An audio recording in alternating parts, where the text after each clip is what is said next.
And we're back with another episode of the Lakers Fast Break podcast. I know it looks like a little bit like the Brady Bunch for us, but it's Gerald Glass. Exactly. The Brady Bunch. The Brady Bunch.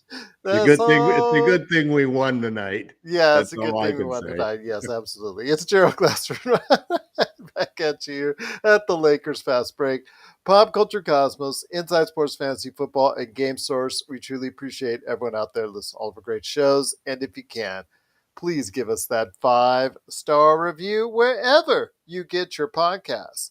Plus, if you can like, share, subscribe, go ahead, subscribe below Greg Brady, a.k.a. Ox1947, a.k.a. Joe Soro.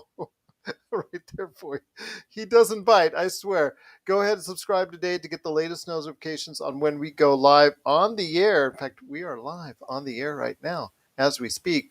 But go ahead and subscribe today on YouTube. It's greatly appreciated. Plus, if you can like, share, subscribe, follow, or do anything that you can to support us right here at the Lakers Fast Break, Pop Culture Cosmos, Game Source, Inside Sports Fantasy Football, the great folks at LakerHolics.com. Please go ahead and check out what LakerTom said earlier today in response to the NBA observations video that I posted there at LakerHolics.com. It's an all-time classic. I never thought I would hear or read the phrase weenie waggers as far as part of the Lakers vernacular.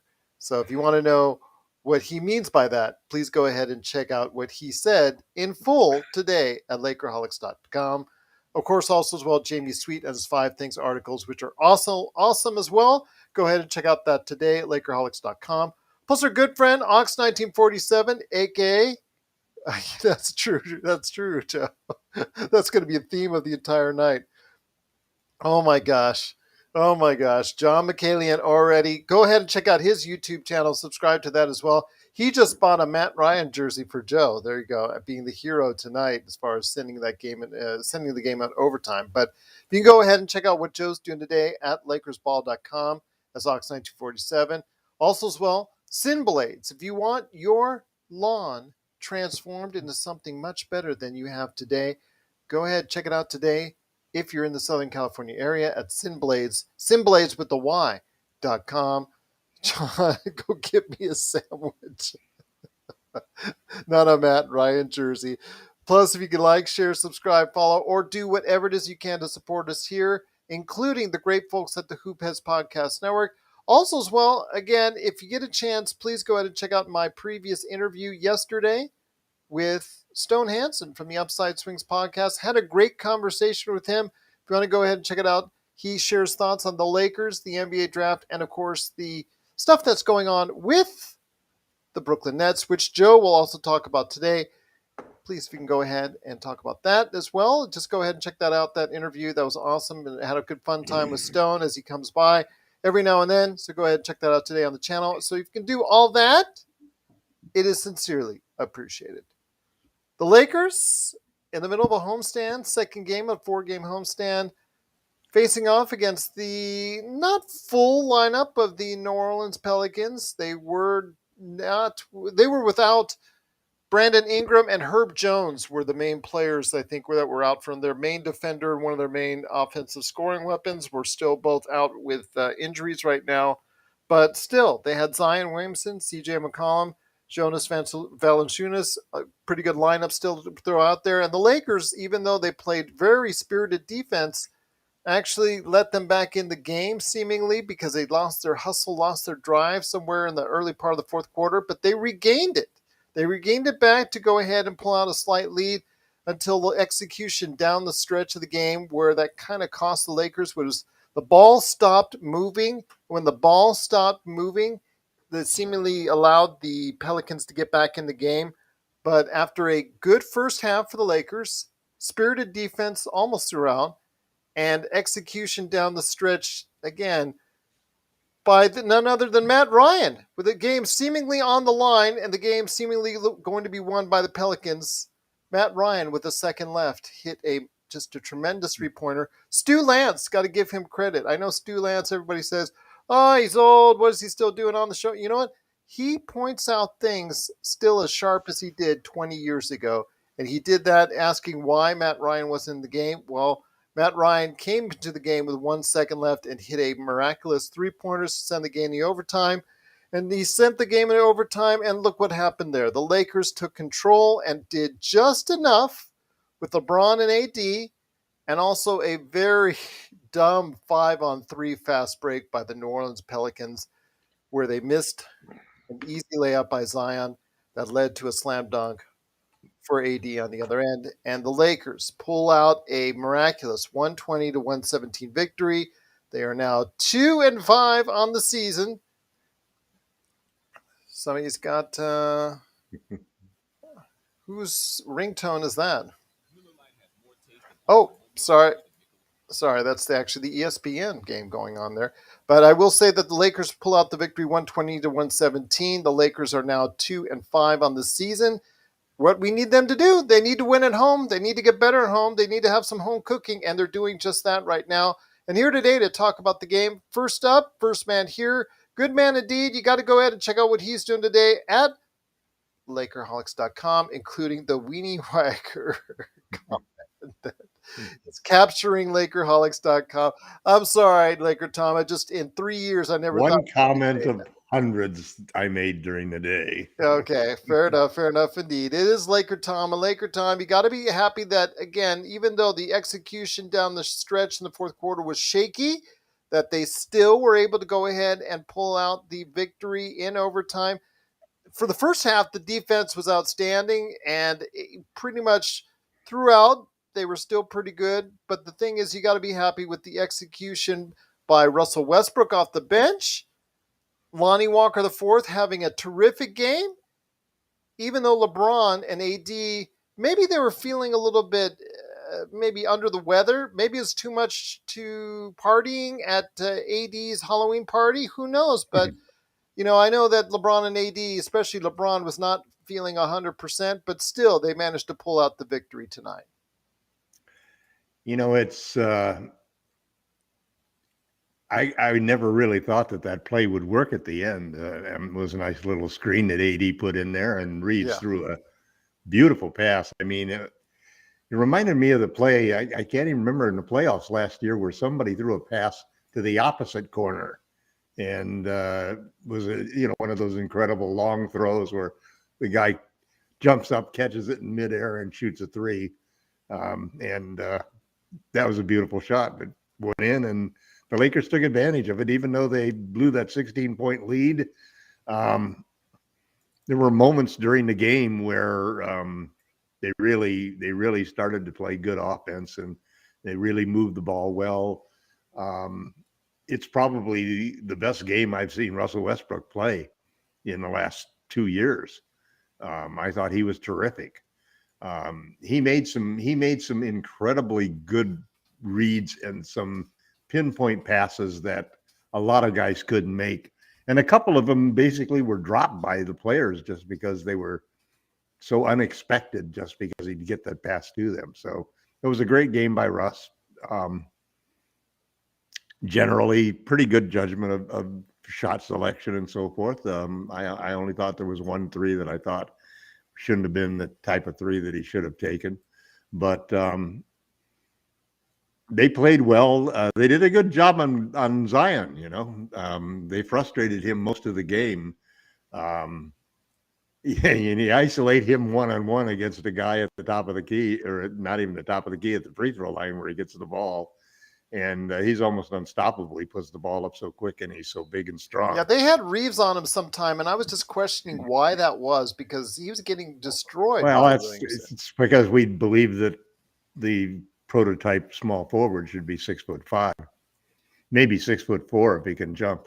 It is ridiculous. I just read an article recently too that said that there's been a big change in trend in how the NBA is spending its money by position, and players 6'6" and above, almost every category you get, 6'6" to 6'8", 6'8" to 6'10", 6'10" to 7 foot, over 7 foot, are getting a greater share of the money right now than they have ever gotten in the last 3 or 4 years.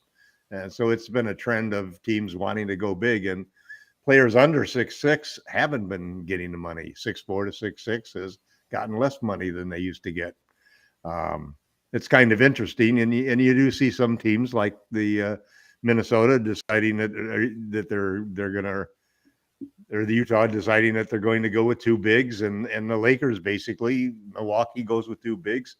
If we had a second center, if one of our centers could make it, Minnesota, yeah, excuse me, if we had a center that could make it, we would basically have two bigs ourselves. And so there's, there's a lot of guys who can. We've watched for 2 or 3 years, the Lakers have not had wings, and instead we've put 6-foot guys, starting with Contavious Caldwell-Pope, always guarding 6'8", 6'9" guys. And it continues with Caruso. It continues with Reeves right now, and Walker even at times. Walker is really more playing forward in some of the situations. We always seem to have a surplus of guards and a scarcity of forwards. I don't know why. Something to do with our general manager, I guess. Oh, yeah, absolutely. He might actually be making appearance in a guest form on Sunday's show, from what I remembered. Yeah, absolutely, right there, right there. But your thoughts, man? I mean, that can Lonnie Walker sustain this type of activity? Can he be consistent enough? Well, there was an excellent thread on Twitter where they took and put together like 5 or 6 situations where Walker appears to be one of the best guys on the team at evading screens, getting around it, and these were situations where he evaded double screens and still contested shots, and it was actually very good. He is. I think his defense has been so good that Ham has given him a lot of license offensively. He doesn't mind him taking those shots, and sometimes he'll take an early three. He did a couple times tonight. Sometimes they go in. I like his aggressiveness, and I like his confidence and so forth. And he apparently has earned from Darvin Ham, just because of his defense, he's earned the right to have freedom offensively. And Ham, that's basically the way Ham coaches. He's a true players coach in the sense that he doesn't really tell the players how they have to play, but he demands that they play great defense. And if they do that and then they share the ball, there's basic principles that you have. But as long as guys follow those basic principles, and if they want to go out of it and they make a great play or something, it's up to them and understanding of what their role is on the team, that shot was not okay or that shot was okay. It doesn't matter whether you're playing pickup ball or whether you're playing in the NBA. Everybody, after you've played enough with the guys that you're playing with, understands who gets the shots at the end of the game if you want to win, and who should be passing the ball and who should be rebounding and so forth. Everybody has a role in the team. And it's the same on the Lakers. I mean, it comes down to the end of the game. And this is one of the reasons I think that we really need a point guard who's a point guard. Beverly is a defender basically, but he's not anything offensively other than maybe a hustler for loose balls and so forth, but he can't beat his man to the basket. Schroeder will be interesting because Schroeder can get to the basket like that. And the Lakers lack that person who can beat somebody off of the dribble and get to the basket. When Russ is in the game, he adds that. And as I said, I thought Russ played great. It's interesting. If Russ continues to play like this, I don't think it's going to change the Lakers having to trade him, because they have to trade him, because otherwise they can't let his contract expire, because then the season will be gone. Even if Russ plays terrifically, I don't think this team can post a winning record as they're constructed. But I think that Russell Westbrook might actually be able to interest a team or two than to letting him play. He has played excellent the last couple of games. His judgment has been so much better. His demeanor on the court has been so much better, and I think he's really, it wasn't it wasn't a coincidence that he was a plus 18, the team best in the last win. And I would expect tonight he was, of all of the people, everybody who started the game was plus 5 or better. And He the was only other plus 4. player, pardon? He was plus 4. He was plus 4. And he was plus 4. He was the only reserve, I think, who had a plus minus that was That's positive. correct. Yes. So, he's a sixth man of the team. And so basically you had the starting 6 people play well. I mean, if you look at the stats for the defensive stats for the team, it's kind of like the NBA stats that are inverted, that have Utah and other teams, winning and Clippers losing and other than Milwaukee, the teams that are supposed to be winning are all losing. 76ers are losing, the Clippers are losing, the Lakers are losing. And so the standings are kind of inverted, and the same thing is true of the Lakers defensively. You look at the guys that you wouldn't think can defend, who basically haven't played a lot of minutes because they can't defend. They have the best defensive ratings right now, and at the bottom of the list, other than Damian Jones, who's got a terrible rating, down there is LeBron James and Anthony Davis, that are like 6th or 7th on the team. And their defensive rating's not great, even though LeBron and AD have basically, I thought, have played excellent defense so far this year. But the team has, and so defensive ratings really are related a lot to the team rating, because if you can still be a good defender surrounded by lousy people, and your team rating is going to pull you down. But the Lakers, they won a game. They won a game that they shouldn't have won. They won a game that they shouldn't have been in. The basketball gods must be paying them back. Maybe, who knows? Maybe we'll even start shooting. We shot 28%, so that's better than 21%. So the shooting's improving. I thought Lonnie Walker played well, and I thought Troy Brown Jr., I can understand why there was some talk about him being perhaps the best signee that the Lakers had. He's played very well. He made a key rebound at the end of the game that I thought was just an amazing job of out jumping the other player on the team and being aggressive and getting the ball. And it led to 3.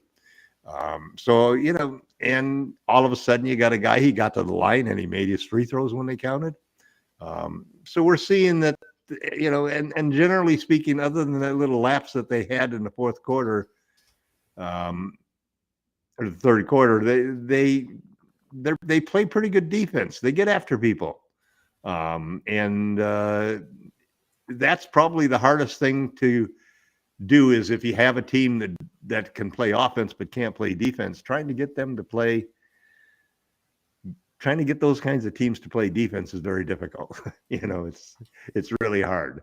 But if you have a team that's defenders and you've got a couple superstars like LeBron and AD, and you can sprinkle in some shooters with a trade of Russell Westbrook, you should be able to have a team that can go a long way in the NBA. So we'll see what happens. I still haven't heard of any talk at all of the Lakers contacting anybody or having any interest. So who knows? Maybe they think they can wait, and maybe a win like tonight makes them think that they can wait longer. And Rob feels like, well, I can sit around and wait. I hope they're not waiting for Kyrie Irving. I would be disappointed. I think they said earlier in the year that they're not waiting for Kyrie. They're not interested in him as a free agent or as a trade target. And we have heard that somebody said that somebody who you generally trust said that basically they've been shopping Kyrie. The Nets have been shopping Kyrie the last couple of weeks, but nobody's interested. His behavior has basically made one of the most talented players, probably the guy with the best handle in the league, is untradeable. And I hope he remains so from the Lakers. That's the last thing I'd like to do. You just cannot waste 2 unprotected draft picks for Kyrie Irving. That would be suicide. Well, we'll see what happens. Again, Westbrook was very effective off the bench. Whoever said, and I know I did at one time, that he should come off the bench, although I flip-flopped all over the place from just him being not on the team and or being on the bench, just something when him It's a being in the starting lineup. flip-floppable subject, Gerald. Yeah, I know we were all over the place on it. I think the one thing we all agreed on is that he shouldn't stay in the starting lineup. That was the only thing. Yeah. But Yeah. 13 points, 9 assists, 7 rebounds, and he really looked solid tonight. He really Aren't you looked good. surprised that he's accepted this role and has played this well? Yeah, because especially after his early comments about his hamstring and all that. Yeah, just him moaning and groaning early on. Remember with the Kings game? You have to give Darvin Ham credit for that. That says a lot about his being able to reach Russ. Yeah, somehow between the first time he put him on the bench in that Kings preseason game to this time he put him on the bench, something's changed. I think that Russell needed some, he needed to look at himself in those early regular season games. It really gave him a chance to win back the fans.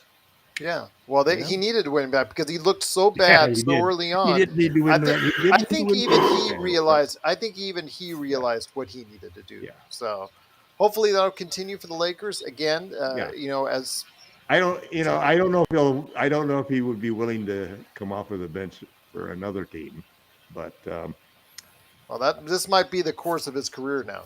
Yeah. So we'll see what happens there, but.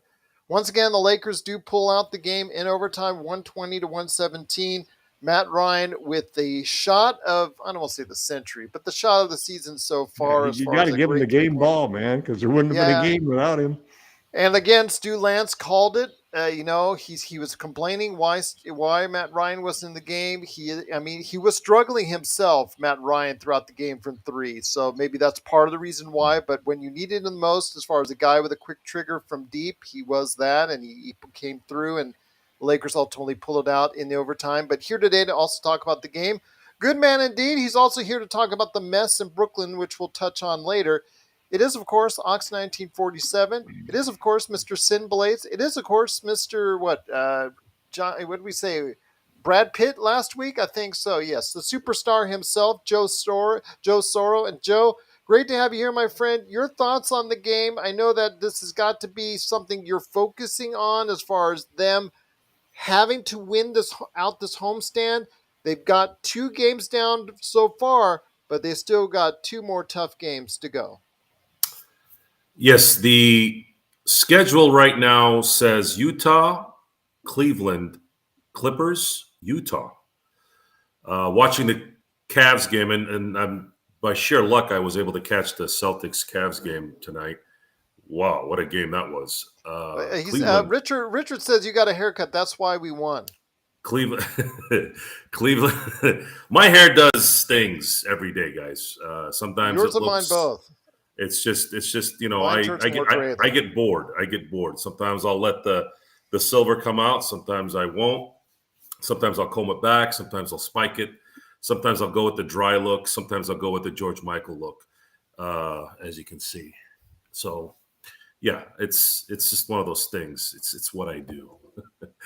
But as far as seeing how the Lakers can get out of this little hole that they put themselves in the first 5 games, I feel fairly confident, unless, of course, we have some of our main guys not playing Friday, winning on Friday. Sunday is going to be tough, though. I would say if I had to put my money on it, I think the Lakers will win Friday, lose Sunday, beat the Clippers, which they're due next Wednesday, and then beat Utah again the following Friday. That's my prediction. So you say that right from here 3-1, if I'm not mistaken. Correct. I think it's doable. That's to me a realistic record for these 4 games. And then you have to beat the Clippers next Wednesday. It's a must. I think we've lost enough to those guys. I think they're due. And then playing Utah, I know it'll be in Utah, but Plus, Kawhi isn't playing most of the games. He's only played in 2 games this season. Yeah, Kawhi seems to be kind of going the path of Klay Thompson, maybe a little bit worse, where their leg is just not responding. And I'm predicting that the Clippers will eventually have to deal with that down the road when it matters. But as far as tonight, we've been talking about Lonnie Walker. And when we signed him originally, we were criticizing the signing, the signing based off of what we've seen. Right. And what we've seen now is a 23-year-old, extremely athletic, very capable player who might be maybe the next KCP for us with more athleticism. Could Maybe. be. Could be a contract year situation where he knows if he really He signed a excels, one-year deal. He signed a one-year deal. bet on himself, went to the Lakers, handles the pressure, is dropping 28 points. You saw what he did for Malik Monk. And And he'll be the same. I don't know how that went situation out. We're going with to the Sacramento. league. Well, no, but he got, for him monetarily, it worked out. I didn't say, what team he went to. I said We'll monetarily. lose him for the same reason that we won't be able to match what other teams will want to pay him. But hey, good for you, Lonnie. And I mean, I think I was one of the people who was critical of his move originally too. We all were. What's really interesting though about the schedule is the two games against Utah, because while everybody in the league supposedly thinks the Lakers are going to end up caving in and doing the Pacers deal, I think the Utah situation is even maybe more intriguing for the Lakers, because I think they could get 3 or 4 good players maybe for one pick. Yeah, but the thing is, Utah has to start losing first. I think the Lakers need to Utah move. wants to trade those. Utah doesn't want to win. They're in the Wemby stakes, man. I think the Lakers need to find a player out there that's gonna be extended beyond this year, that's making big money, that's capable and can shoot, for Patrick Beverley and Kendrick Nunn. Yeah, they got to explore that. Terry Rozier right now. They want Terry Rozier is who they want to do that for, because Rozier's $96 million in 4 years. He's not even playing right now. I know. And then that team's been torn apart with the Bridges situation, man. Melo's injured, and we can save, we don't even have to take Gordon Hayward. We can save him, $70 million by trading him with Nunn and Beverly's expiring contracts. Because that's all you're really doing, even with Westbrook. You're just trading expiring contracts, and we got enough to match. We got enough to match Miles Turner, for example, but we might have to throw a pick in. But we definitely, usually a team, to get them to dump a 4-year contract for $96 million, I don't even care who it is. You're gonna give up a draft pick, man. You're gonna have some sort of sweetener. The sweetener in this case would be that we'd take a contract and you don't have to give us a pick. Or the other thing, which I've done in several trade proposals, is trade the 2 picks to somebody like the Pacers and get a pick back. Utah was going to do that with us. That was the proposal that they made with respect to Bogdanovich and we turned it down. But the proposal was that we would give him the 2 unprotected picks, and they'd give us back a pick that we could then in turn use in a trade with somebody else. And that's sort of a kind of a cool solution, I actually think. And that's why, there's a couple of guys, and I love the idea of getting bigger. I love the idea of Markkanen and Olenek. I think they're both outstanding players, a center and a power forward. I like Beasley, and I like and I think the kind of guy that we need at the end of a game to have the ball in his hands is a guy like Clarkson, who can get his own shot and get to the hoop. LeBron and AD aren't those kind of guys that are going to beat a guy off of the dribble, like that. They don't have the quickness. That's where somebody like Kyrie would be ideal in that situation. But I don't want Kyrie. I hope that they don't. I hope that they're not lured by Kyrie, and I hope that their previous positions have been correct. But there's 5 guys there basically that you could really could cover everything but the point guard situation with 5 guys, and if you traded if you traded Beverly, Nunn, and Westbrook for those 5 guys, and throw in 2 players just to balance the trade off. So there's trades to be made if the Lakers can do it, and I think and to a certain extent I can understand what they're trying to do, because I don't think that Turner and Hield alone would make them a championship team. I think they need a third player. They need a third player in that situation. I mean, a third starter, whether that's a wing or whether it's a point guard. And ideally it's a point guard.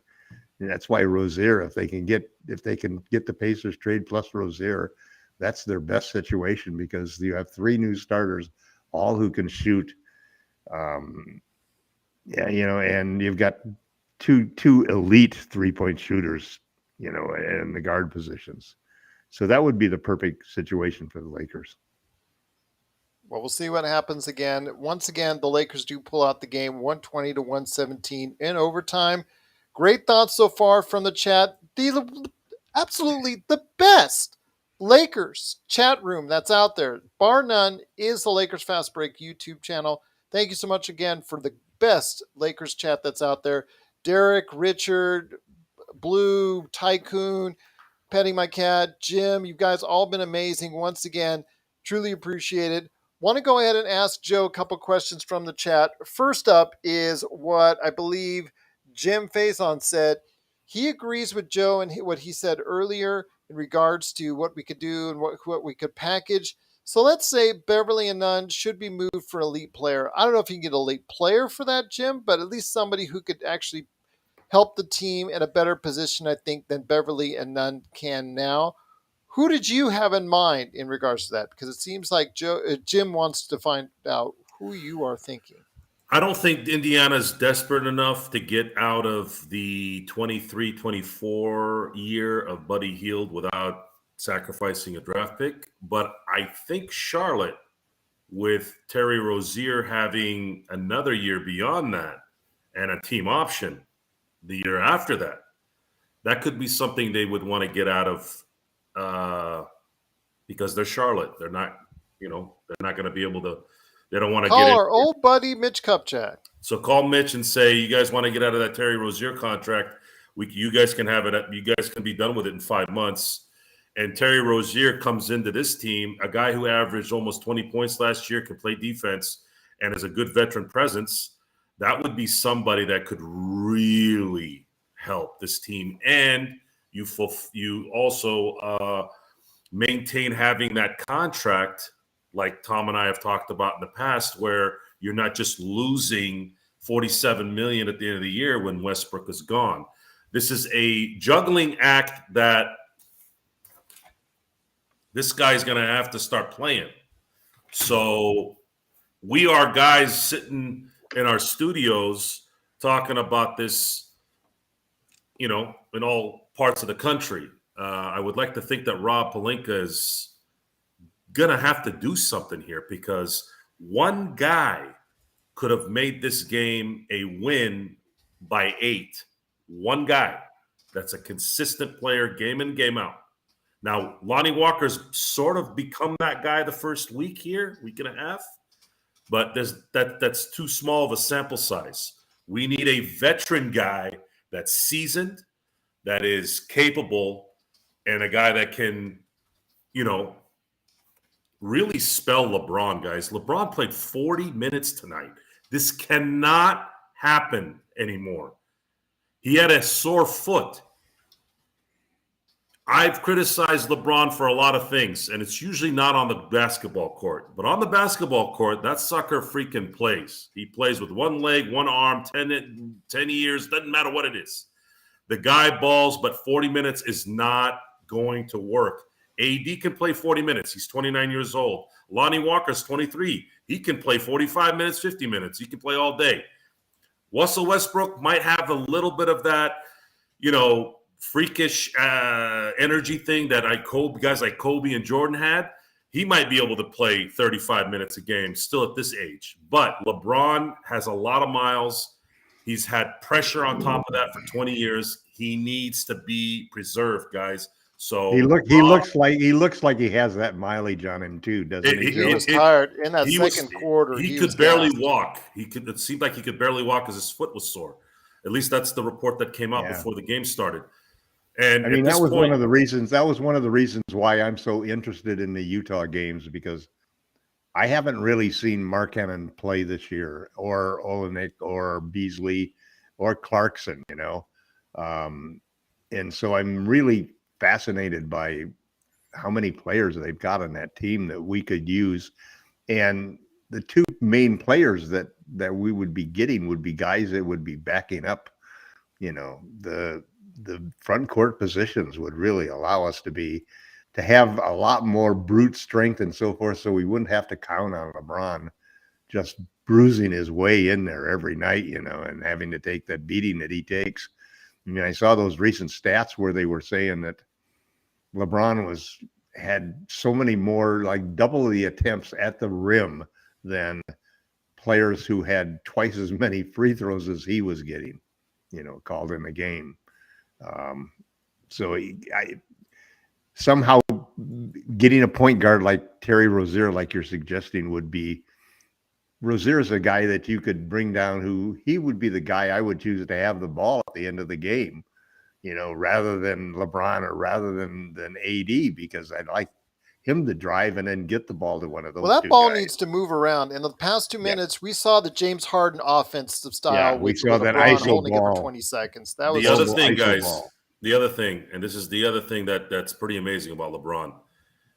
He's playing. He's bumping shoulders all the way to the rim, and AD, he has no room to operate because no one is going to fear those guys outside. Put Buddy Hield in the corner until someone is out there that they fear. Right. You're not going to really get the full, I'd say, result of AD. And AD played today. I at some point you can't get around. I thought he won the trade today. That's what I thought. You cannot. I know he's AD. I know we want to think of him as Superman, but the guy can't bump three guys minute by minute. At some point, you gotta get some kind of clear path somewhere, and he doesn't have that because they just collapse. 20 points, 14 rebounds, 4 assists, 4 blocks. I mean, he dominated that game. His defense was right now. He's playing the defense that if he plays 75 games this year, he's going to win Defensive Player of the Year.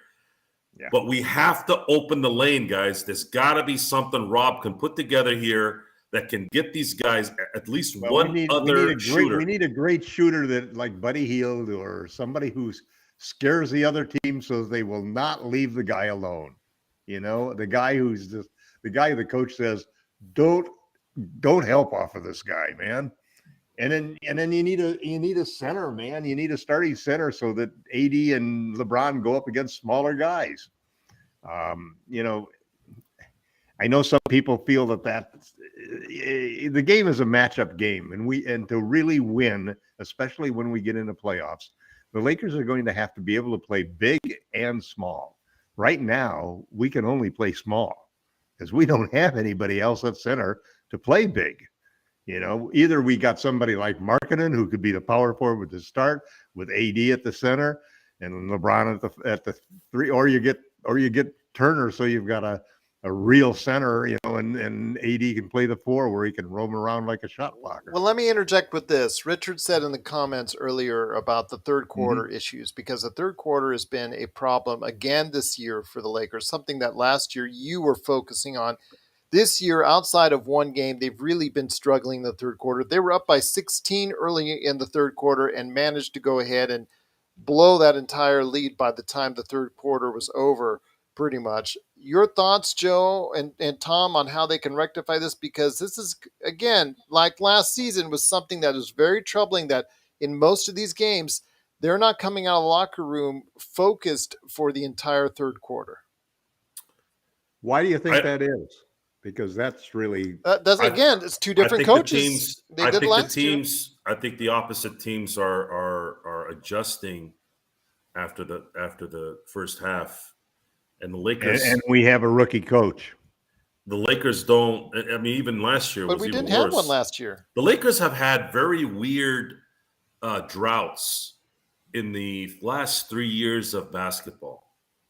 It's weird. Okay, Well, so if you can't shoot, that's a surefire way to go into those long stretches where they don't score, man. In 2021, there was a notorious 5-minute drought in scoring every game.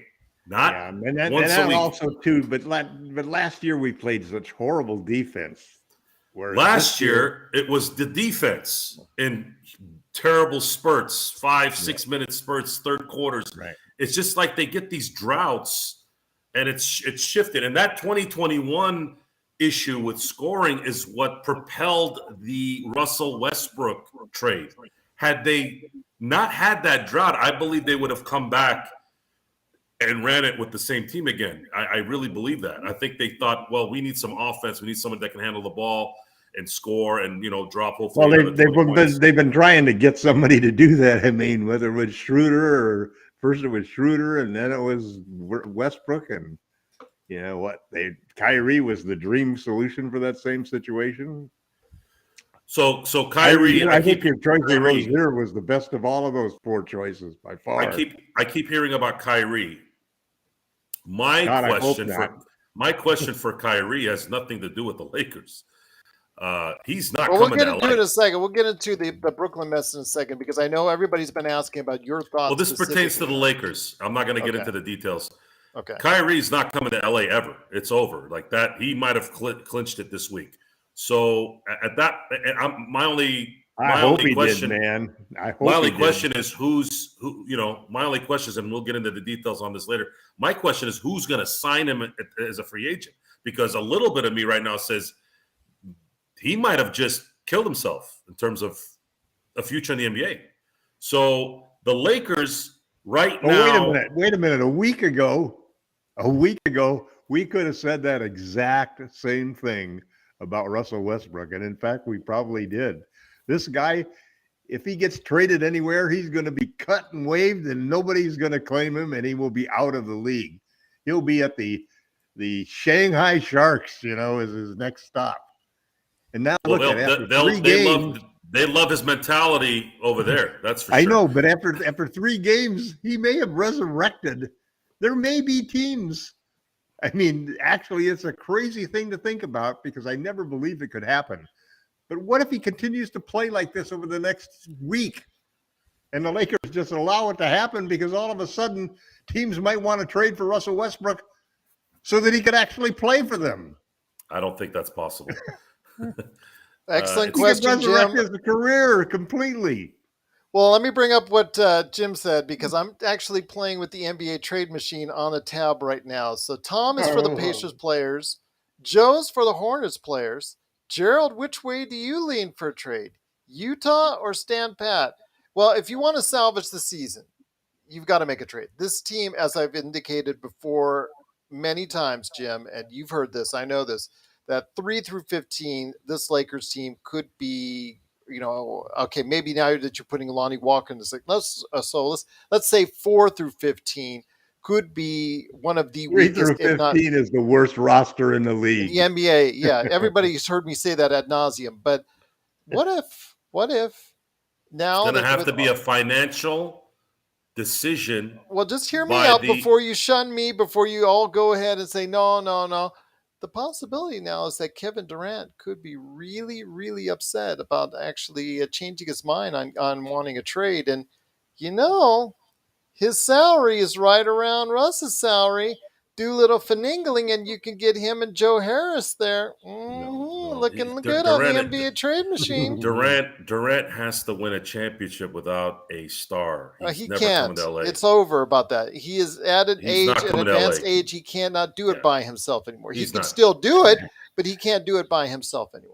He's not coming to LA. He's not going to win a championship with LA. He'd be laughed at even worse than when he was in Golden State. Well, the Lakers have to figure out. I agree with Joe. I actually wrote an entire article last week where we traded Westbrook and Anthony Davis for Kyrie and Kevin Durant. I still actually like my one with Atlanta better. I thought that was better as far as for three players, But including Rollins, I Capella, just cannot, and Bogdanovich. I thought that was my best one. So that one I like. I agree with Joe. There is no effing way that the Lakers are going to sign or trade for Kyrie Irving. Period. I didn't say Kyrie Irving. I said Kevin Durant. Yeah, and I'd say the same thing for Kevin Durant because Lakers need to focus on Kevin Durant winning. does not have the strength of personality to deal with all of the ridiculers who would say that, you just ran to LeBron to get another championship after running to Steph to get the first two. I mean, he needs to win without Steph Curry. I mean, Steph Curry stabbed him in the heart by winning last year. And if every year that Steph wins is going to be a stab in his heart, he'd be smart to come to the Lakers. But that's like even agreeing that's like agreeing to be, a 1A or 1B, for a number one. That's probably an unthinkable thing to do. At least Sovereign is very positive. Would you really trust that he would live out the 4-year contract that you're going to give up 2 draft picks for him? I mean, I didn't say you have to give up draft picks for him. I didn't say it. I'm not throwing the draft picks out there. Oh, you're just going to trade him straight up? Yeah. Well, I'll trade him straight up. No problem. If this really becomes a dumpster fire, you never know what's going to happen. Kyrie Irving, that price is going lower, lower, and lower, even though no team wants him. Some team, there is no price. There will be no price for Kyrie Irving. Oh, you say that, my friend. You say that, and I agree with you. He will have to go through a couple of months long rehabilitation. But this is the NBA, and somebody might be just way too tempted if the right deal comes along. I'll just leave it at that. I agree with you. I do not want him on the team. Rob Pelinka, there you go. He might be too tempted. In today's culture, there is no way that anybody is going to step into that role. That's just totally impossible. I don't know. We'll see. Again, this is the NBA. Anything can happen. I never thought that Deshaun Watson would end up, getting. And he's going to be playing on December 4th. So he comes back off of suspension. So it is what it is. But just so happens it's the Houston Texans that he's playing. The NFL are such. The NFL are such slimy. They're such slimy slugs. Read LakerTom's care quote, about nothing but the dollar. They couldn't give 2 you-know-whats for anything other than that. They should burn. Tom, I agree with you that the Lakers should not trade for Kyrie Irving. But you cannot. I live here in Vegas. I'm not going to go ahead and place all my money on that bet that they won't trade for Kyrie Irving. I will not put that money down on it, my friend. The Lakers have to trade. Listen, it's like the most wildest Saturday Night Live version episode that you could imagine. Jeannie Buss explaining why the Lakers traded for Kyrie Irving. If they don't have to trade the picks, Rob Pelinka, that guy right there with Joe, sitting next to Joe, he might actually be very tempted to go ahead and pull the trigger. I didn't say I like it. I absolutely disapprove of it. No, man. But then again, how many times have we gambled as an organization on players with sketchy backgrounds like that? We've done it before, and we'll do it again. Once again, it's the Lakers. I would hope not, but I would hope not too.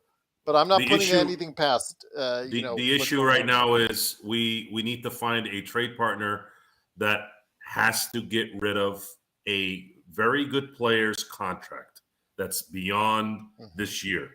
Yeah, that's Terry Rozier, man. In order to not drop, that's the question now. The issue now is, again, this is the problem with guys like Pelinka and the Lakers is it's Mitch Kupchak on the other side. Mitch Kupchak doesn't like the Lakers right now. Just like Jerry West. I think the solution. It's going to have to be Michael Jordan to press that button. Listen, the solution to that if you do the Pacers trade, you're going to give up the 2 picks, and then it's going to be you have nothing in the way of draft capital to offer to get Rozier. Even though they should make the trade to save the money, they might not do it just because he's a valuable asset. Let me ask you this question. Let me ask you all this question. Hypothetically, let's say the Lakers finish this next week 5-5. They win the next 3 games. And there's something, we're starting to get that feeling like, man, if we just had this thing go on, we might be able to. Remember who we're playing over the next week, man. I'm just saying, let's just say they do that, right? Mm-hmm. Let's say they finally said, F it, forget about the future. Forget about it. Let's do this. You think there's a chance that we could do a Westbrook, 2 first-round picks for Buddy Hield and Miles Turner, and then move Beverly and none for Rozier and get all 3? I think that there's a chance that we could do that, but I think that how does that change? A trade I might even like better because Utah did this. Utah proposed this when they had Bogdanovich.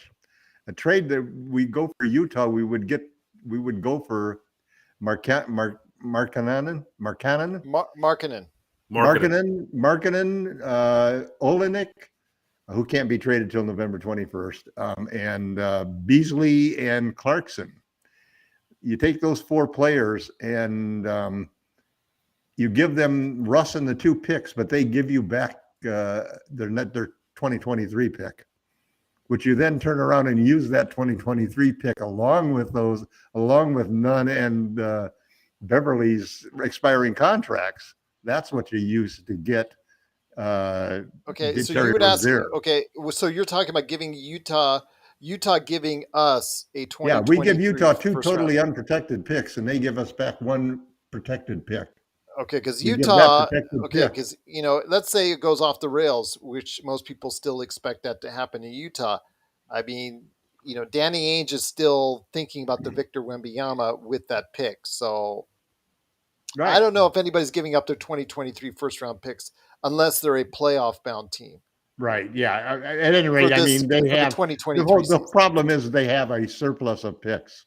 I understand that, but 2023 draft is one of the most – They offered to do that in the Bogdanovich trade because they knew that we needed another pick in order to complete the third leg of that 3 players that we want to get.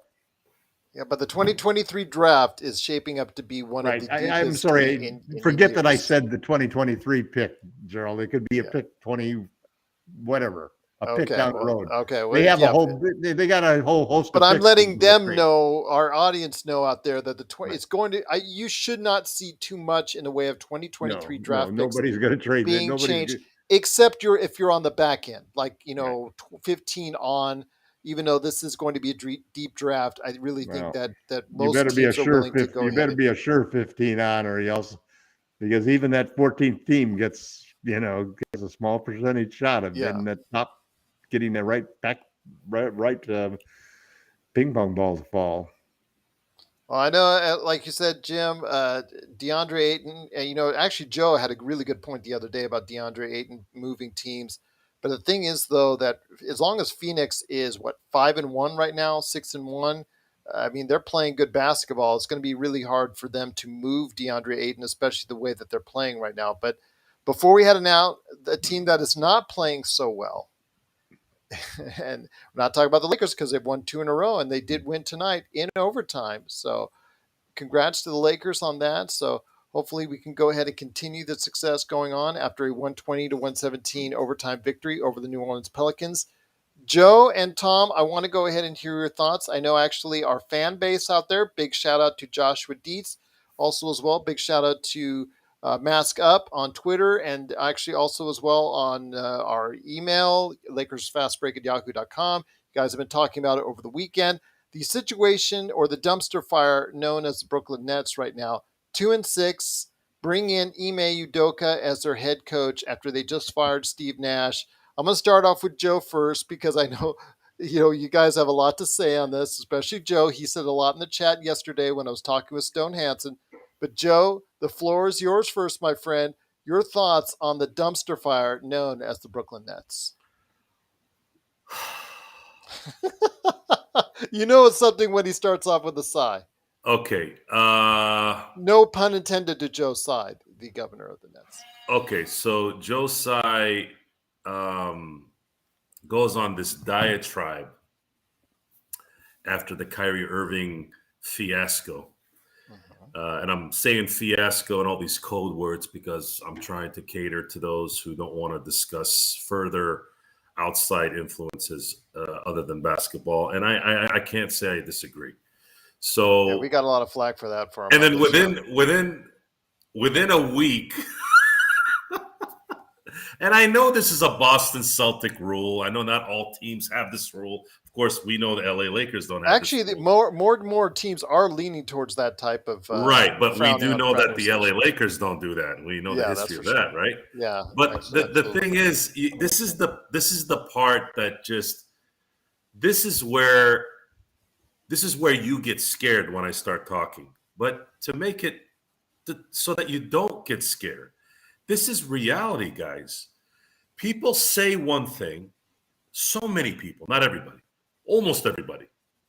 They say one thing, and then it's like it's always right away. Like sometimes a week later, they do something completely the opposite. You're sitting there talking about integrity, and you're talking about we want to do the right thing, and we want to do this, and you want to do that, and then you have a guy, and I'm not talking about what Udoka did, intimately. I'm talking about the other things he was doing that actually played a huge part in why he was suspended for a year. Not a lot of people have been talking about that because everybody tried to make it about something else. And I'm going, this guy's already shown that when you wrote that little letter about Kyrie, it's a contradictory letter now. You didn't even wait a second. You fire Steve Nash and you're like, get me the other guy that screwed things up over there. It's a joke. You guys are all a joke. Joe. You guys are all a joke. You have no ethics, no morals until you rationalize in your head what you need. Well, they wanted to alienate everybody. They first started with all of the Jewish people in Brooklyn, and they followed that up with all of the women. It's like it's mind-boggling to me. If you were a Nets season ticket holder, either be about it or don't be about it. Stop picking and choosing what's right. A female employee of the Nets. Hey, you can't. This is the time where you can't blame certain people now. You can't. It's like you guys dig a hole and it keeps getting bigger. And for the Nets, from a basketball standpoint, they are I don't even think a dumpster fire is the right. It's too easy. They're not a dumpster fire. They are an absolute disaster.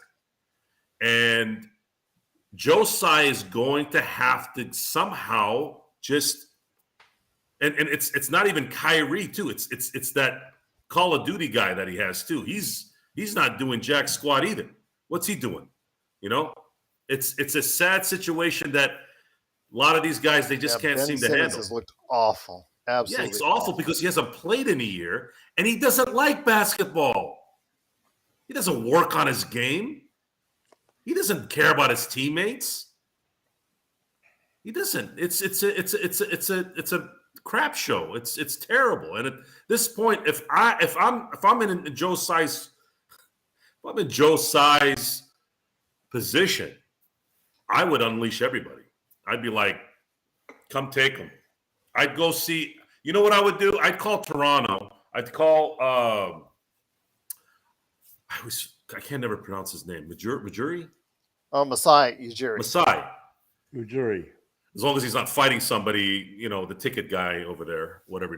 He always seems to get into fights over there. But I'd call him and say, give me Siakam and one first-round pick. Take Durant. Siakam's really playing well right now. Just get him out of here. That's why you'd only ask for one. Give me the 2023 draft pick that you have and give me Siakam and let's call it a day. I'm not going to go Rudy Gobert on you. Just take this guy away from me. And then for Kyrie, maybe call Dallas. Dallas probably doesn't care about what Kyrie thinks. They'll use him. Trade something for him, and then definitely somehow play out the season with mental guy, and then figure out a trade partner for Ben Simmons during the summer and just start over, man. That's what I would do. They are done. They're fish bait. It looks pretty ugly right now. Like you said, it is a disaster in Brooklyn. I mean, that's the only reason why the Lakers haven't been more frowned and laughed upon to the start of their season is because of what's gone on in Brooklyn and how real. I mean, this actually, if you compare it, I mean, the Lakers have had a few of their own disasters and dumpster fires over the years, but I really think that this Brooklyn Nets thing may even supersede that. Tom, you have any thoughts on this? Yeah, it actually has gotten so bad that they have a big three that is almost untradeable. I mean, when you think about it, they went from having Harden to getting Simmons, and the net result of trying to trade KD at the last summer and his erratic behavior, Kyrie's recent, totally off of the wall things have destroyed his brand entirely. Simmons' play has topped his value to the point where nobody is going to trade for his value. I mean, you're going to take back a horrible contract in order to get rid of him. They have three guys who nobody else really trusts entirely, I mean, you talk about who's the most toxic of that group. You got 3 years left with KD, but he's a month ago he wanted to fire the coach and the general manager. Then he changed his mind on that, and then boom, next thing now the coach is gone, and they're playing terrible. They don't have any defense at all. Yeah. All of their shooters are injured. They are ranked last. As inept the Lakers offense is, the Nets so have been just as bad. It is just really it's times like this when you look at the construction and the roster of the Nets and you look at the roster construction of the Lakers, and you notice the big difference. The big difference is one of those rosters plays great defense and the other roster doesn't play any defense. Everybody scores 120 points against them every game. They're horrible defensively because they also don't have any physicality. Their players are all fairly thin, Claxton is really very thin for a big guy up front. I mean, their whole team is, down the line. They're not the bruise. They don't play bully ball with anybody. No. And frankly, this league has turned into a bully ball league. Even the guards, I mean, the Euro step bully ball where they just push guys out of bounds is amazing. That's changed the way that you attack the basket now. So they have. Where do they go? I mean, they are going to get such a low return for that. Maybe they could swap rosters with one of the expansion teams. Well, that's not coming for another year or two. So. Well, yeah. The TV deal's got to be done first. I think it's going to be. We already have a talent issue in this league. Adding in the two teams is going to be a problem. Maybe KD would want to be traded for Westbrook. I'm just saying. I was just putting it out there. Let's put it this way: what is the most valuable? What is the best valuable trade capital on the market? Adam Silver today? needs to do something here. No, because Adam Silver needs to start getting back to focusing on the entertainment of basketball. It's gotten out of hand. We're talking. Yeah, but I don't know what he can do. Oh, he But, could. but Well, think about it. But think about it a second, he because represents the owners. yeah, The owners need to start using yeah. this. But you saw Well, how let me say this. they had to even get rid of a guy who made Well, racist comments. You know. I think You Joe let is him right. not go. You let him Well, go I at the just end want of to the year say, when his contract's up. well, I think Yeah. Joe is right in the sense that yes, they need to get back to the entertainment of it. They have that opportunity because the NBA, they're actually outside of the Lakers up until today. The NBA as a whole is up as far as points scored. The take foul is gone, and that has increased scoring, increased fast breaks, increased the number of chances and opportunities, the number of shots. And I think that creates a more exciting flow and a more Yeah. visually attractive game. It's a big positive change. But Yeah. get back for a second and think a second. The most valuable draft picks out there that any team can desire right now are those two Lakers unprotected post LeBron James and AD draft picks. Now, if if the Brooklyn Nets, said New Jersey there, didn't I? If the Yep. Brooklyn Nets really want to cash in, they probably have a better chance of making a deal to us than, for Westbrook and getting out of KD's contract and getting those picks in return than they do of sending him anywhere else. I mean, nobody else would give anything of value that's comparable to that. I mean, we could win that war if we wanted it, if LeBron wanted him and if he wanted us. Well, that's the thing. I know we've been on, and especially you have been on, the guy that's sitting right next to Joe right there for the entire summer for not making move. Could have been smart all along for him not to make a move. I'm not Well, saying yes or no. I'm just saying could have been. do you want KD? No, he's I'm not not saying, coming. but maybe KD will start a flurry of activity that may come back to the Lakers in a different way. Because remember, you said that Wait, before the wait a last minute, time Joe. Do you KD mean was on. that KD's not coming, or we don't want KD will KD? never come to But LA if KD LeBron's getting there. traded Okay. somewhere, not Yeah, that's what necessarily I to the think too. Lakers, I think you're but right. that could be, the impetus for an flurry of activity. Remember, we were anticipating when Kevin Durant would get traded that other teams would follow in suit, but that never actually really materialized outside of the Gobert trade. So I'm just saying that maybe there's a possibility that if he doesn't go to the Lakers, but he does get traded, that could lead into other teams wanting to go ahead and follow suit, and that may Right. benefit the Lakers. And I'm just throwing that out there. Right. I don't Well, think KD anything would be the most unlikely to come and join LeBron. I don't think anyway, anything the Nets do has anything to do with the Lakers. The we Lakers, hope it right? doesn't. I hope it The doesn't. Lakers right now. Forget about the Nets. We don't want anybody from the Nets. The Lakers. Well, Joe Harris. I would take Joe Harris. I'd take Seth Curry. I take Seth Him Curry too. too. Him too. The Lakers are getting a little bit of an idea of who their team is right now. How they acquire talent, which they're gonna have to acquire talent if they want a shot at doing something here in the playoffs, should they get there. How that materializes is ultimately going to be the grade that we give Rob and Jeannie after all this stuff. Can they make up for the mistake they made a year ago? Mm-hmm. And They it's have an going to have to come opportunity down, to.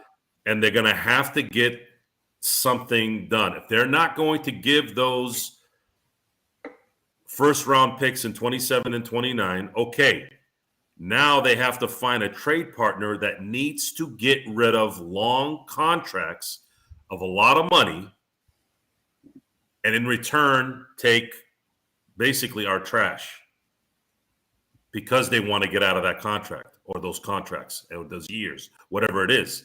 But that player that they get has to be someone that's going to be productive.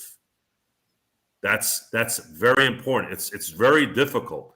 It's very difficult right now. You have to pick your spots. And your Atlanta trade, First of all, I don't know why Atlanta would do that. They're 5-3. Well, that's what I'm saying. They won't do it now, but I was hoping. Okay, you were hoping that they would go. off the rails. Okay, let's say they hit the skids and they're 15 and they have more games 20. like they did the other day against the Knicks when they lost by 30. Okay, so let's say 2 weeks before the trade deadline, they're 20-29, 20-25.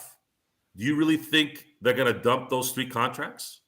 And those 3 contracts are $60 million. That means you'd have to trade Westbrook, and that's not knowing how this is all going to work out, right? Westbrook and let's say Patrick Beverley. Mm-hmm. Yeah. Okay. Mm-hmm. That would also mean that I said that on the show a couple weeks ago. Schroeder would have to really take the reins as the point guard, which is, by the way, that I'm waiting for that because I want to see. But you've had quality depth, and you'd have a 6'10" shot blocker there to help out. AD.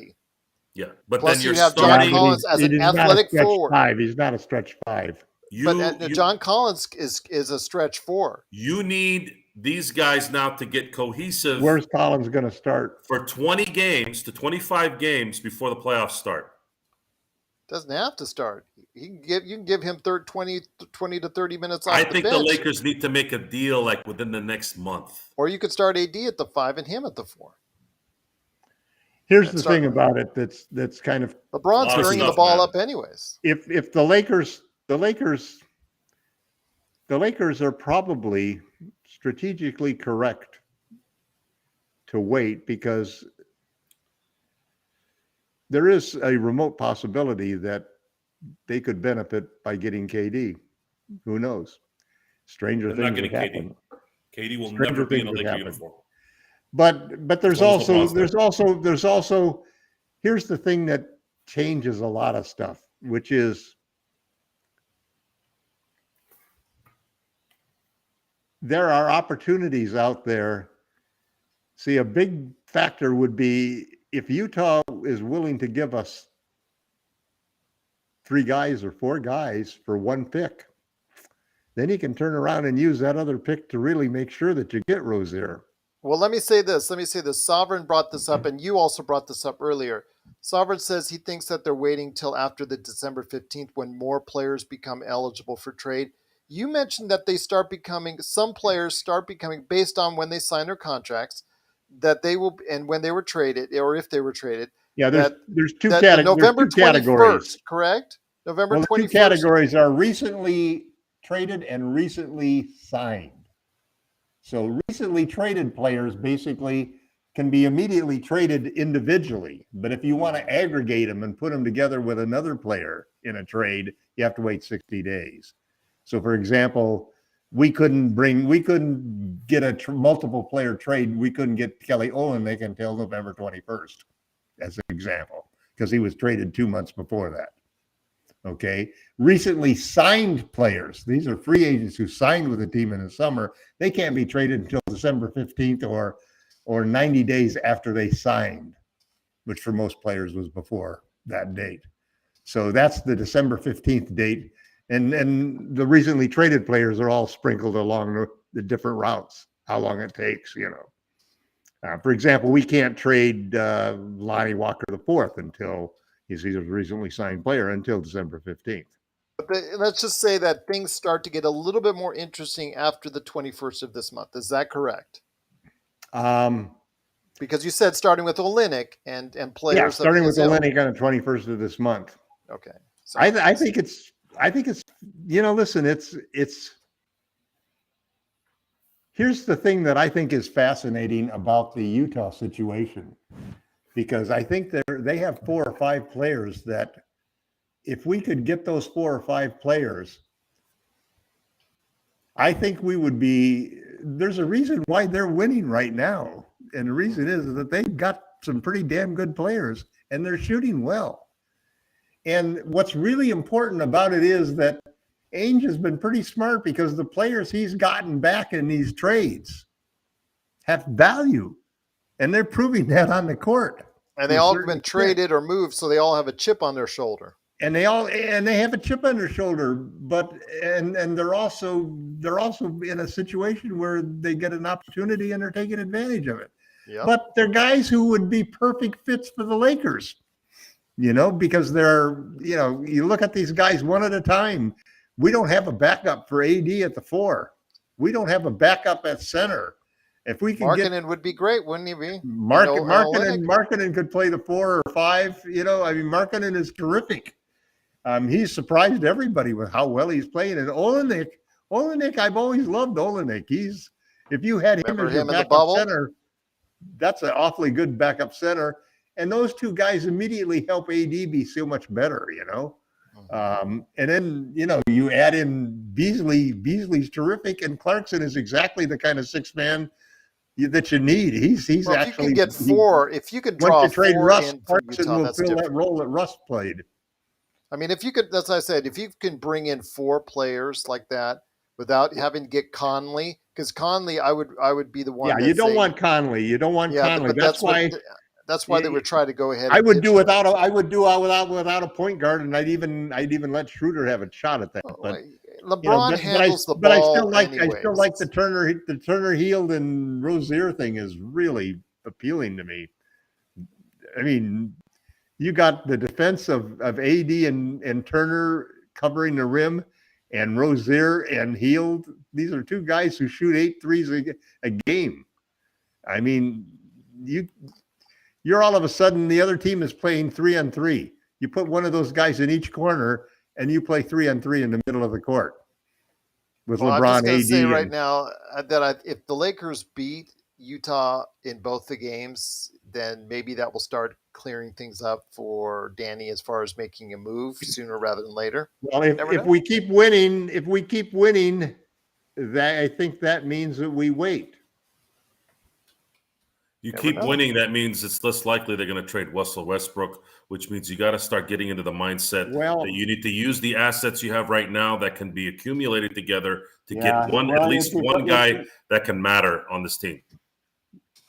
The thing about it is that if the more competitive you find this current roster to be, then the higher the ceiling is going to be if you traded with the big Utah trade or if you made the big Pacers trade. Because this is a team, this is not like last year's team. Everybody forgets that. This team is ranked 2nd in the league in defense. And if you add Miles Turner, your defense is not going to go down. It's only going to get better. I'm going to say this. I'm going to go out on a limb. It's not my money. It's not my draft picks. If the Lakers can get Rozier without giving up draft capital, at least not first round unprotected, I would then make the Indiana trade. Yeah. Because at that point, you're going to have Turner at the center, AD at the 4, LeBron, Rozier, and let's say Schroeder at the 1. And then you're going to have, well, let's say Rozier off the bench. You got Hield because then you have Hield. You just got LeBron, 2 guys that fit his game as far as the perimeter guys, and then you have the mold of what a center is supposed to be next to AD. Age. Yep. I've put my cards on the table. If you can make that Rozier trade, and I'm using him as an example now, because that's the only trade I see right now realistically, that would be a salary dump without having to send out assets. Charlotte would make that trade to save the 2nd, 3rd, and the team option contract that's left on his deal for 5 months, for a contract for 5 months, for 2 contracts. Yeah. So now you're sitting at you have a team that is going to have, if they stay healthy, is it worth dropping 27, 29 for a championship in 2023? Well, you're talking about a 26-year-old Turner and 29-year-old Rozier and 29-year-old Hield. You still got guys that can play for the next 3 years. You'd think Hield's 29. I'm not sure how, because there's actually been questions Hield's about 29. I'm just not sure of Rozier. No, Heald. There's a question on Heald's age. I will say, as far as that's been brought up before. Because he's from I the will say Bahamas. I believe in that area. I believe So that there is a Michael question. Thompson's really 38. Yeah, I'll look that up. But before we head on out, guys, I will say to everyone that tomorrow I actually asked these guys if they want to come back on the air between 6 and 7 Pacific to talk more about if actually holding out was the right move or could be the right move for Rob Pelinka. So we'll see what happens, but I'm have these guys going to show up. But before we head on out, what's Rozier earning this season? Which salaries would match from the Lakers? I can go ahead and look up that for you right now. Let me go ahead. He earns $21 million. Oh, there you And go. so if we put together $18 million in Nunn's 5 and in Beverly's 13, that works. Okay.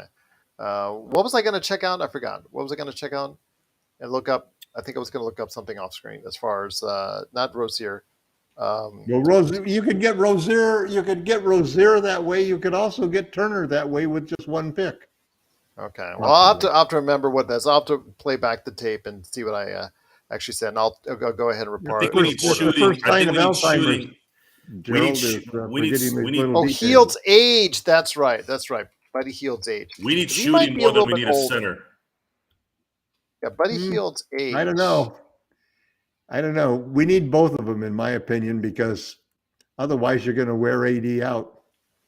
Okay. He's not going to last the year, man.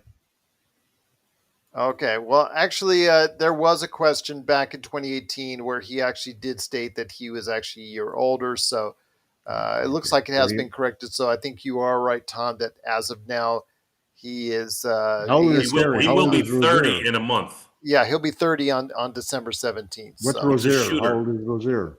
Rozier, I'll take a look at that right now. So, but yeah, it just because I remember something that was popping up in regards to that. So it was like I think Terry Rozier is 29 as well. 28. So he's actually. I'd like to have a real. He'll be 29 in March. I don't want Schroeder running the offense.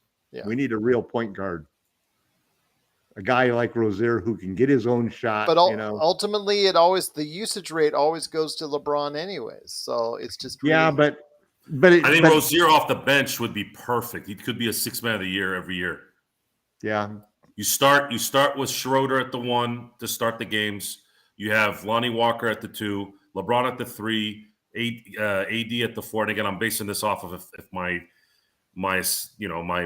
choice as far as getting both the Indiana and the Rozier guys here, you would have a complete team and a 7 to 8 men. But the combination of starting if a backcourt of Rozier and Hield is just deadly. Let me ask you this. Let me ask you this. You got 2 high percentage, high volume. If you're Mitch Kupchak and Michael Jordan, and Rob Pelinka calls you and he says, "We need Terry Rozier.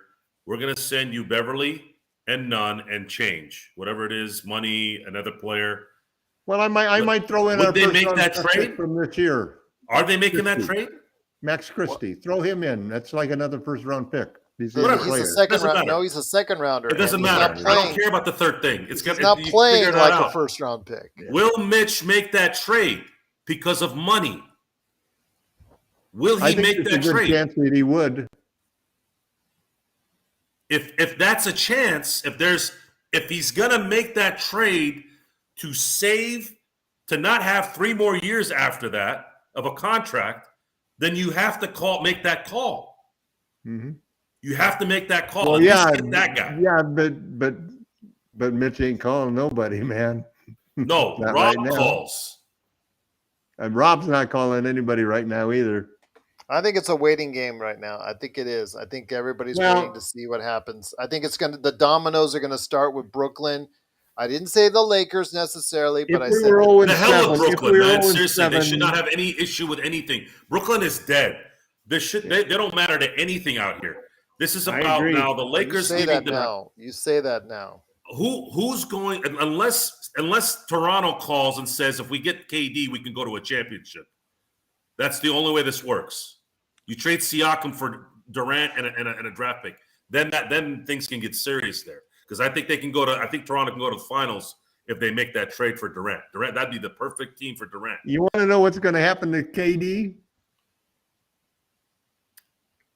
besides Where do you continuing think headaches that KD's he's going to getting. end up? Where do you think KD will end up? Oklahoma City. I know one team that will pay for him, Who? and they have players that they have players and picks that can be used. What? Boston? No, Golden State. Come on.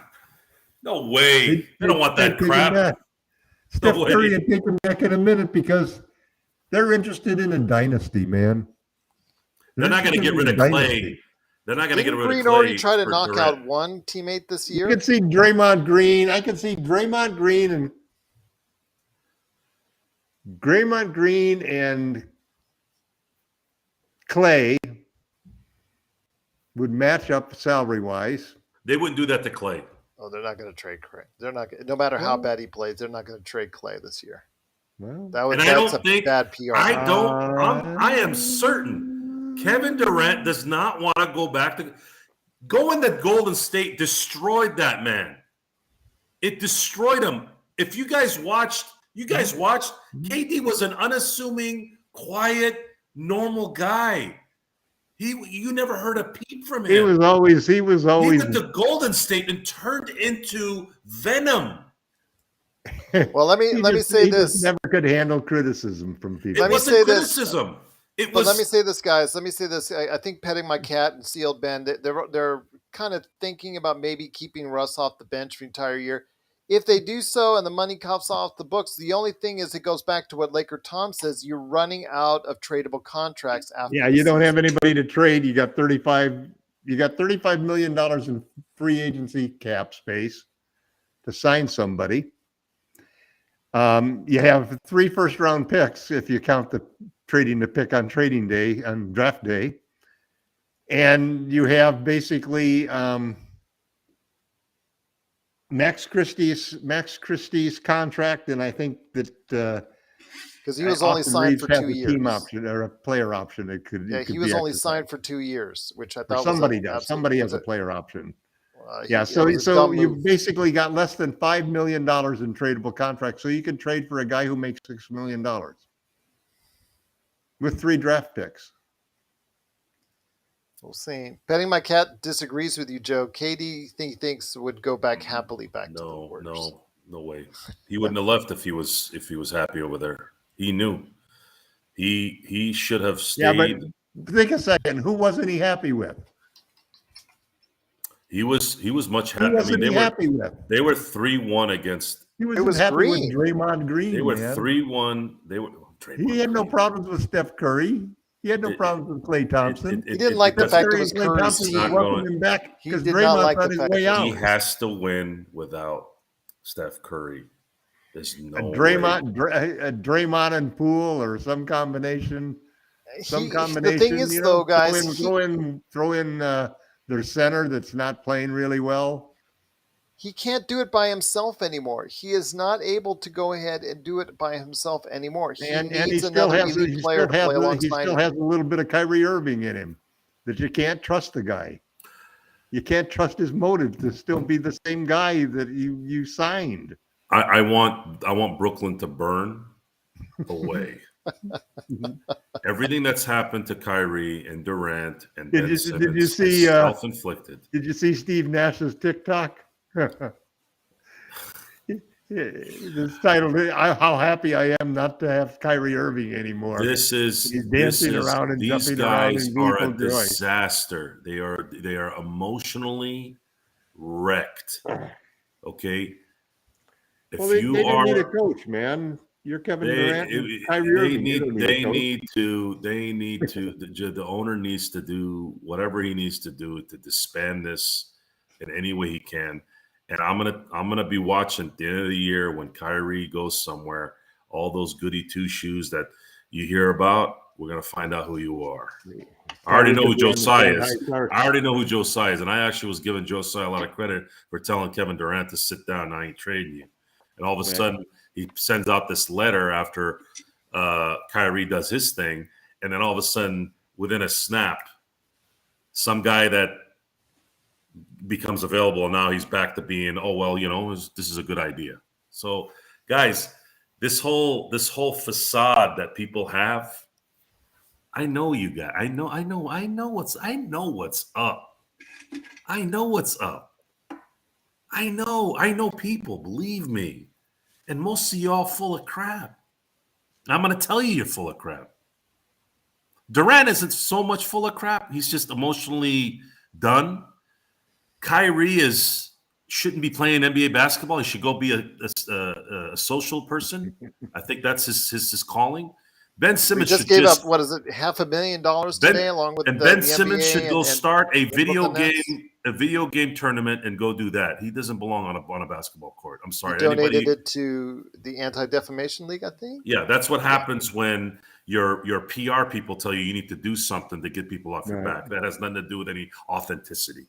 So that's that. It's the bottom line here, unauthentic. guys, when you start talking like and you're all ethical and you're all about what's right, I'm going to be waiting right there going, And it's just a matter of time. It's just a matter of time. Because I smell it. He's burned the bridges all around I him. smell it a mile away. And I catch it. And I'll say something about it. Most people won't. Most people won't, right, G? Most people won't because they're worried about getting, criticized. Ooh, you're this. Oh, really? I didn't do anything. I'm just telling you what I saw. The one thing Joe is not is shy. That is for sure. But please go ahead and check us out each and every time out right here at the Lakers Fast Break. If you have not subscribed as of yet, please go ahead and do so. You get the latest notifications on when we go live on the air. Joe, you going to pass that 8 ball, I guess is what Sovereign's saying right there. I guess maybe I'd be different if I grew up in the 80s. But I will be upfront for you folks. I don't need substances. God help him, or God help us if he did. This is all wired from God, guys. I'm just on naturally, believe it or not. Natural high. Yeah. There you go indeed. But if you want to go ahead and check out what these guys are up to, go ahead and check out LakerHolics.com. Tom knows all about natural high, huh? I'm a true believer in natural high.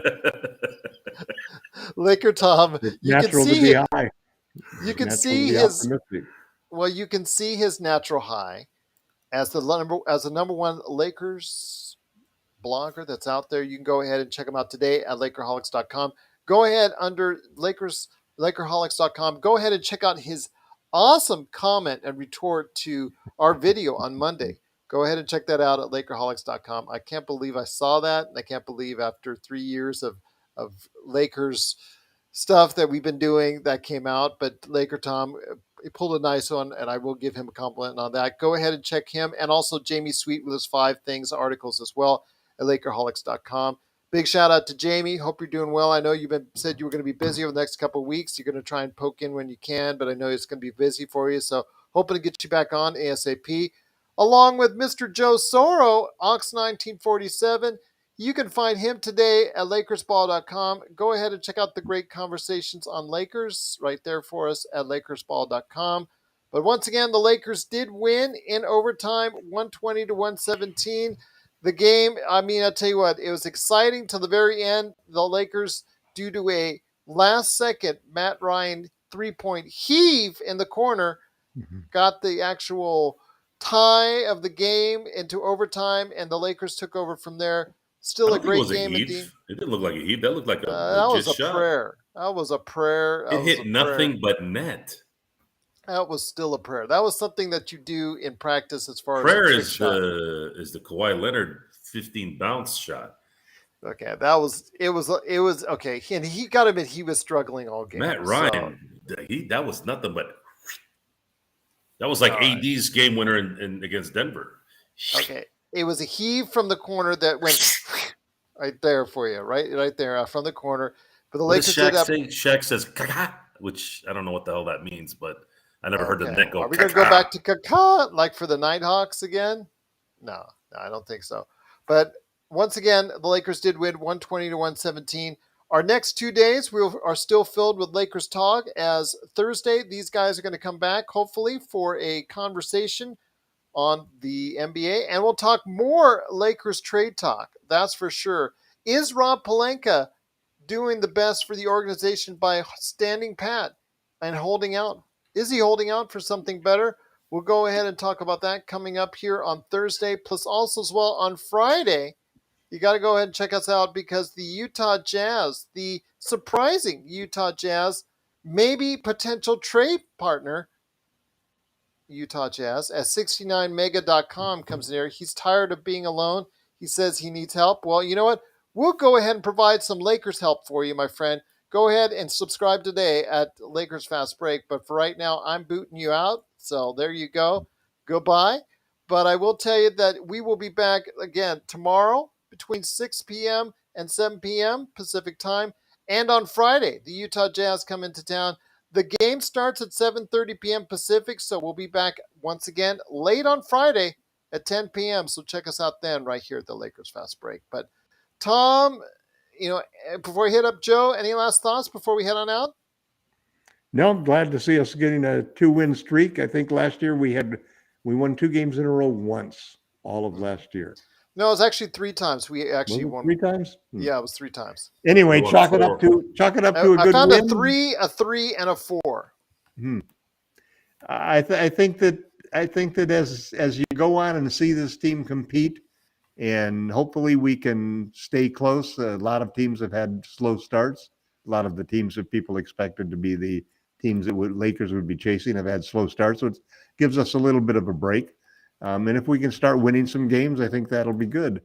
I don't think that winning games is going to convince anybody, including the Lakers front office, that this team can make the playoffs as it's currently constructed.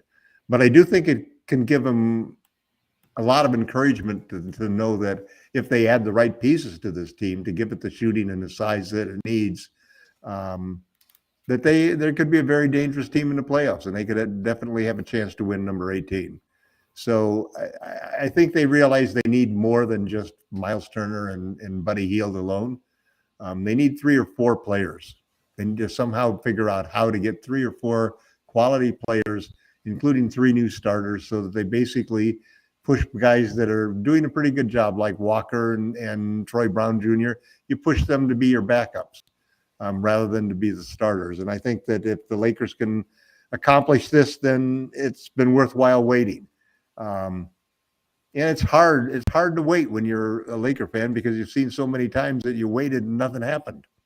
I mean, Gerald and I have done two trade deadline broadcasts where we ended up just spending the whole day talking about nothing but the opportunities that the Lakers let slip through their fingers. And LakerTom let everybody know about it. And I don't want to see that happen again this time. Plus, I've been so close to getting Miles Turner, who I've been coveting for the Lakers for the last 4 years. So hard to believe that it's going to happen. So I just keep my fingers crossed, and being patient is the last thing that I can be at this point in time. I mean, I feel like I'm attached to Twitter, trying to find out what's happening every minute of the day. We just have to be patient and hope that things will work out. And I don't want something crazy to come along. I want them instead to just build the team the right way. You got to start off by having 5 guys who really can play together, and they're your starters, and you're going to put your money on them, and then you're going to ride them all the way. And then you got to back them up with people that, just because people are going to get injured and so forth. We just need to build a team rather than chasing another 3rd star the way we've been doing the last couple of years. I don't think that formula really works in the NBA anymore. Once again, it's LakerTom. Go ahead, check him out as the #1 Lakers blogger today at Lakerholics.com. If you want to go ahead and reach out to him on Twitter, it's none other than LakerTom on Twitter. So go ahead and check him out there. But before we head on out, Joe Soro, a.k.a. Ox1947. Any last thoughts before we head on out? No. I set you up so you can knock it down. Yeah, I think I've said enough. Wow, that's a first. But I will say again, if you want to check out what Joe Soro is doing, because he says a lot right there at LakersBall.com. Of course, if you need your lawn transformed into something much more beautiful, please go ahead. I thought of something. Okay. Today was an epic win. Epic. Yes. Epic. These were the games that they were They lucked losing. out. Yes. You can say they lucked out, but they should be. They're getting rewarded from the basketball gods. There are 2 games they should have won, and right now we would be karma. There you go. 4-3. So right. We got one of them back. We'll get another one back. I want them. I don't want to watch a play-in team. I want to see a title run, man. I want 18. I really want 18. And if things like Westbrook, you can smell it. You can smell the right team put together. Yeah, Rob could come out of this smelling like a hero. It's really hard because I mean, think about it. 27 and 29 is 5 and 7 years from now. I couldn't give 2 diddly poos about what goes on in 2027, 2029 right now. No, but it starts with Utah. It starts with Danny Ainge. Danny Ainge is going to want your liver and your spleen. He knows how valuable those is because he figures it's going to be just the Lakers are going to be. I'm not giving that guy. I'm not making a deal with Utah. It was number 2 pick, number 2 pick, number 7 pick, number 5 pick. You just go down the line. They're all expecting that, and if you get those unprotected, that's like solid gold. That pick would have been Garland. If we trade them, these 2 picks are going to be traded a dozen times before they're ever used. We're going to see Garland on Sunday. That guy's good. Yeah, that guy is good indeed. But yeah, once again, tryouts. It's like tryouts for the Lakers, right? Once again, it's the Lakers 120-117. We'll be back tomorrow at 6 p.m. Pacific for an hour. And then, of course, wrapping up the post game on Friday night around 10 p.m. Pacific. If you have any questions for us, at Lakers Fast Break on Twitter, at Joe Soro 5, he's on Twitter, at LakerTom, he's on Twitter as well. So go ahead, reach out to us there. And of course, if you'd like the old-fashioned email, as Sean and Joe did over the course of the weekend, go ahead, LakersFastBreak@yahoo.com. I'll tell you what, great win for the Lakers. Hey, luck, whatever. We'll go ahead and take it. The basketball gods were on our side for once, 120-117. We'll be back tomorrow and Friday. More great stuff for you, great fans. Big shout out to the chat room once again. Sovereign, Richard, Blue, Petting My Cat, Sealed Ben, new listener. Thank you so much, Jim. You guys have all been terrific in the chat, and cannot thank you so much for taking the time out of your day to go ahead and talk on the chat. Richard, again, been great on the chat as well. And again, Derek, big shout out to you. As always, Tycoon Rave, thank you so much for being a part of what we do here. And we'll be back to go ahead and share more thoughts on the Lakers and the NBA tomorrow, right here at the Lakers Fast Break Podcast. Thanks for